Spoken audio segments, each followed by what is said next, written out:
हो गया।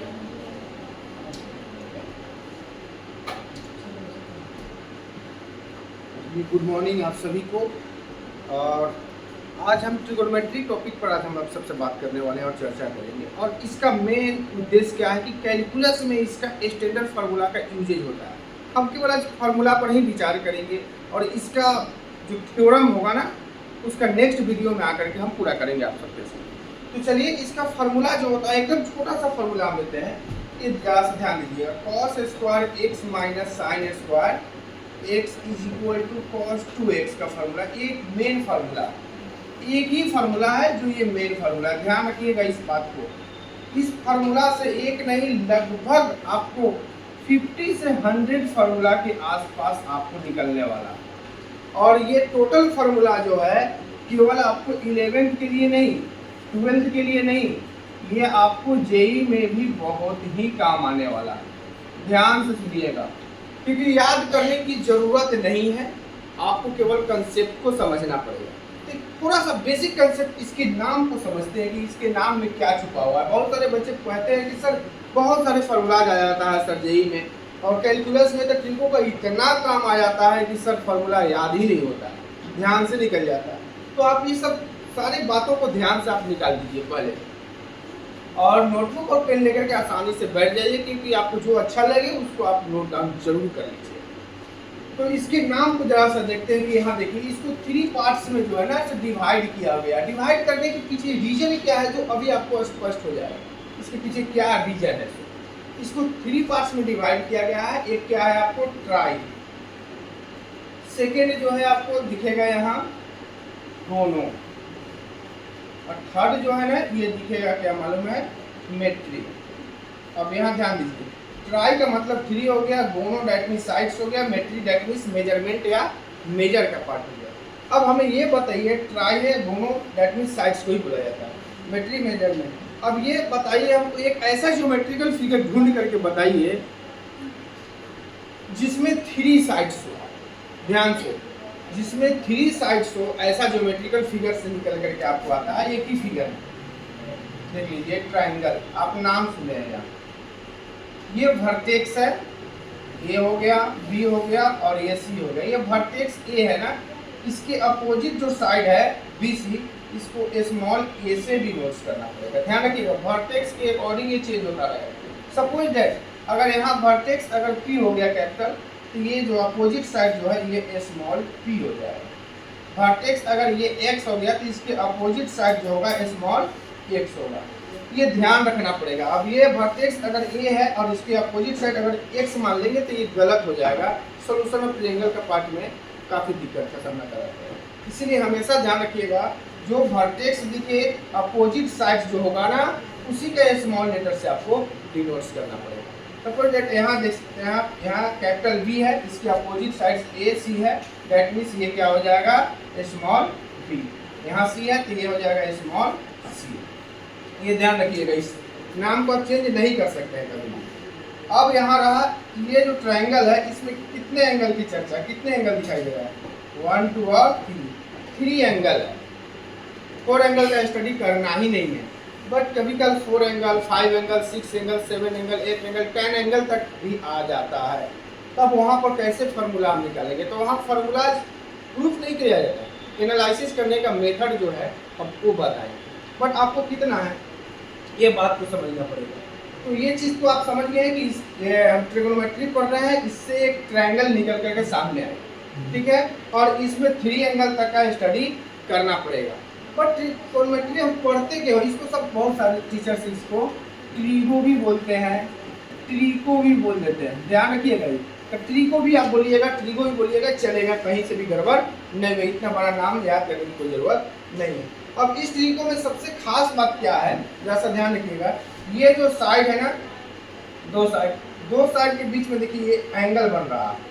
तो इसको पढ़ने के लिए ध्यान रखिएगा, 2 साइड्स के बीच में जो एंगल बन रहा है ना, इसी का रिलेशन आपको बताना होगा कि क्यों बन रहा है इसके 2 साइड्स के बीच में एंगल। यही रिलेशन प्रूफ करने के लिए हमें ट्रिगोनोमेट्री का स्टडी करना पड़ता है। ध्यान रखिएगा, कोई अगर पूछे आपको, साफ शब्दों में बताइएगा कि ट्रिगोनोमेट्री का स्टडी क्यों करना पड़ता है, तो बोलिएगा इस दो साइड्स के बीच में जो एंगल बनता है वही रिलेशन प्रूफ करने के लिए, ध्यान रखिए, वही रिलेशन बताना है हम कि एंगल कैसे बनता है, इसी के लिए ट्रिगोनोमेट्री का स्टडी हम लोग करते हैं।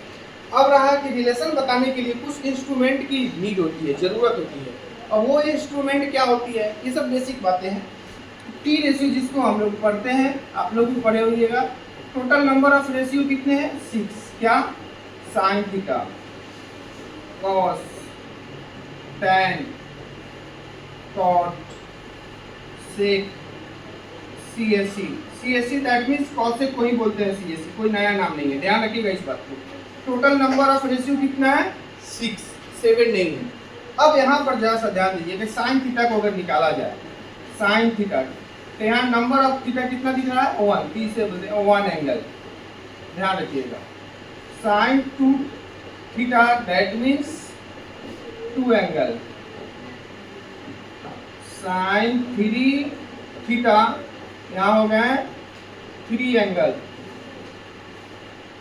सपोज दैट यहाँ आ गया साइन 4, साइन 5, साइन 6, ये देख सकते हैं, ये सब does not exist, does not exist. अब ये ऐसा क्यों होता है, पहले समझिए इस बात को। इसके नाम से निकल कर क्या है, ट्रायंगल। ट्रायंगल में कितने एंगल है, 3 एंगल है, इसीलिए 1 एंगल, 2 एंगल और 3 एंगल का प्रूफ भी आएगा, थ्योरम भी आपको पढ़ना पड़ेगा कि कैसे इसका फॉर्मूला बनता है। वो भी किसका, साइन का भी, कॉस का भी, टैन का भी, कॉट का भी, सेक का भी और कॉसेक का भी 3 एंगल तक का स्टडी आपको करना पड़ेगा। 4, 5, 6, 7 ये सब जो एंगल है, ये सब कैलकुलस में बहुत ज़्यादा काम आएगा, ट्रिको में भी काम आने वाला है, बट डज नॉट एग्जिस्ट, यानी प्रूफ करके आपको पढ़ना नहीं है, आपको एनालिसिस करके बताया जाएगा कि अगर इन 3 फार्मूला का स्टडी आपने अच्छे से कर लिया तो फिर आगे का जो रास्ता है ना एकदम बिल्कुल आसान है। इस बात को ध्यान में रखिएगा, और ये हम एनालिसिस करने का तरीका बताएंगे, क्यों कि हम सिर्फ आपको बोर्ड के लिए नहीं पढ़ाना चाहते हैं, हम बोर्ड इंजीनियरिंग की तैयारी करना। तो सर इस कंसेप्ट को है ना आगे बढ़ाने के लिए हमें यहाँ जरूरत पड़ेगी, ध्यान रखिएगा इस बात को। तो अब आपको समझ में आएगा 3 एंगल तक का स्टडी करना पड़ेगा, बट थोड़ी सी याद रखिएगा, ध्यान रखिए इस बात को। क्लास 10th में भी आपने बहुत स्टडी किया था, वहाँ ट्रायंगल का स्टडी नहीं, वहाँ राइट एंगल का स्टडी किया, बट यहाँ ट्रायंगल आ गया। सर यहाँ कैसे होगा, ट्रायंगल का मजबूरी है, ट्रायंगल का है ना मजबूरी है कि इसके नाम में ट्रायंगल ही आया, बट राइट एंगल में कैसे कन्वर्ट करेंगे आपको ये समझना पड़ेगा। ध्यान रखिए, यहाँ वर्टेक्स ए है तो अपोजिट साइड स्मॉल ए है, वर्टेक्स बी है तो अपोजिट साइड स्मॉल बी है, वर्टेक्स एक्स है तो अपोजिट साइड स्मॉल एक्स है, यानी इसका पार्टिकुलर साइड्स का नेम आज तक है ही नहीं, बना ही नहीं। तो ट्रायंगल है, इसका कोई पार्टिकुलर साइड है ही नहीं, बस इसके नाम से निकल के आया, तो यह स्पष्ट हो गया कितने एंगल तक का स्टडी करना है। अब यहाँ से मजबूरी है, यहाँ से एक परपेंडिकुलर आपको डालना होगा, जैसा ध्यान दीजिएगा, ये इस तरीके का फिगर दिखाई दे रहा है। फिर यहाँ से अगर डालते हो ना, फिर यहाँ भी 90 डिग्री, फिर यहाँ भी देख सकते हैं, फिर यहाँ से भी डालते हो इस तरीके का। तो आप यही देखिए कि एक यहाँ से परपेंडिकुलर डालते हो तो एक फिगर निकल कर आएगा। ये फिगर देखिए डिफाइंड फिगर है, ये डिफाइंड फिगर है, ये राइट एंगल ट्रायंगल है। क्या है ये, राइट एंगल ट्रायंगल। ध्यान रखिएगा इस बात को, क्यों, क्योंकि इसमें हाइपोटेनस, परपेंडिकुलर और बेस पार्टिकुलर साइड्स का नाम बताया गया है जो वेल डिफाइंड है, ये बदलने वाला नहीं है। ध्यान रखिएगा, ऐसा नहीं है कि हाइपोटेनस का नाम रख करके अपना नाम रख लोगे, ऐसा ही बात बिल्कुल नहीं है। ये साइड्स का नाम जो है पार्टिकुलर रखा गया है, थोड़ा सा परपेंडिकुलर बेस चेंज होता है अकॉर्डिंग टू एंगल के हिसाब से, तो आप जानते हैं, बट परपेंडिकुलर और बेस और हाइपोटेनस 3 साइड्स का नाम ये परफेक्ट बताया गया, ये चेंज नहीं हो। अब यहाँ पर रहा, ये पहले से फुल एंगल है, देख लीजिए यहाँ 1 एंगल था, ये परपेंडिकुलर जब डाले ना तो ये जो हाफ यानी 2 भाग में डिवाइड हो गया, देखिए 2 पार्ट्स में डिवाइड हो गया। इसीलिए मजबूरी क्या है अब कि साइन थीटा अपॉन 2, यानी आपको हाफ एंगल का भी स्टडी करना पड़ेगा। ये ध्यान रखिएगा, हाफ एंगल, 1 एंगल, 2 एंगल और 3 एंगल, इतना फॉर्मूला आपको जितने भी रेशियो दिख रहा है ना सबका पढ़ना पड़ेगा।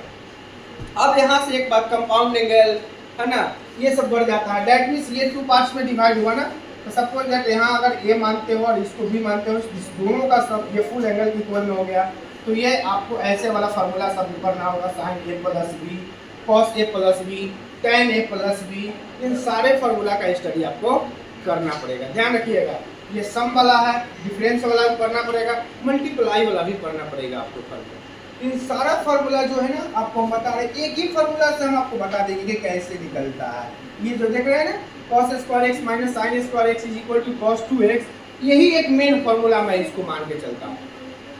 और इससे 50 to 100 तक हम फार्मूलाज ले जाएंगे और आपको बताएंगे कि याद करना बिल्कुल नहीं है, बस इसके बारे में समझना है।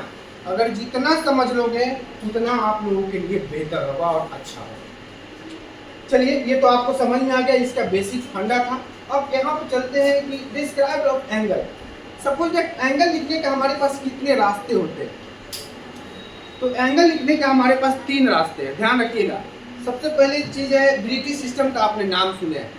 एक ब्रिटिश सिस्टम होगा, दूसरा फ्रेंच सिस्टम होगा और तीसरा जो है circular answer, that means system के भी फॉर्मेट में होता है। उन तीनों एंगल के बारे में हम चर्चा करेंगे आप सबके साथ, क्योंकि सर्कुलर फंक्शन स्पेशल हम पार्टिकुलर उसका अलग से वीडियो बनाएंगे, क्योंकि 45 से लेकर के 50 फार्मूला आसपास मतलब पहुंच जाएगा, तो फिर उसमें थोड़ा सा समय लगेगा। हेक्सागोन फार्मूला भी हम बताएंगे उसमें कि हेक्सागोन फार्मूला क्या होता है, पॉलीगॉन फार्मूला हम क्यूबों में लेकर के कैसे हम एंगल को डिस्क्राइब करेंगे, ग्रेड में कैसे चेंज करेंगे, रेडियन में कैसे लाएंगे, मिनट में कैसे लाएंगे, सेकंड में कैसे लाएंगे, इन सारे फार्मूला का स्टडी करना पड़ेगा।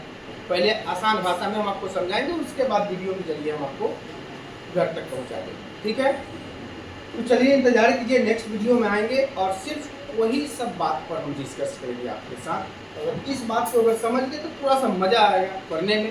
पेज पलट करके देखिएगा, यही सब बात लिखा होगा, थोड़ा सा डीपली नॉलेज आपको वहाँ पर मिल सकता है। सारे यही बात को घुमा करके लिखा और दूसरा कुछ नहीं। तो हम इसका नेक्स्ट वीडियो में आपको ये फार्मूला पर लेकर के और ये सारे फार्मूला का हम जिक्र कर देंगे आपके साथ, तो घबराना नहीं। चलिए ठीक है।